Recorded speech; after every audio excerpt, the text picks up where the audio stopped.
Hi, this is Dr. Beeb Hooty. Today I'm going to talk about the New York City chapter of the Constitution, or more accurately, what we call the New York City Charter. It's basically the city's own constitution. It explains how the New York City government works, who has power, how decisions are made, and what responsibilities each part of the city government has. The city charter was first created in 1898, when New York City officially became one city with five boroughs: Manhattan, Brooklyn, Queens, the Bronx, and Staten Island.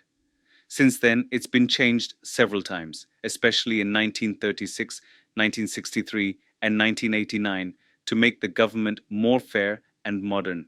Here's what the NYC Charter does: it sets the rules for the mayor, who runs the city's day to day operations. It gives powers to the city council, which makes city laws and oversees how the mayor and city agencies do their jobs. It also explains the roles of community boards, which represent neighborhoods and give advice about things like land use and services. It sets up a process called ULURP, which stands for Uniform Land Use Review Procedure, for handling zoning and building changes in the city. It organizes how the city budget is made and how agencies like the police department, sanitation, education, and housing operate. The charter also allows New Yorkers to vote on changes. This happens through charter revision commissions. For example, in 2019, New Yorkers voted to bring in ranked choice voting for local elections. So, yes, people living in the city actually help shape how the city is run. Now, the NYC Charter cannot go against New York State or federal law, but it can do more than the minimum. That's why the city has stronger tenant protections, stronger environmental laws, and more public service programs compared to other places in the state.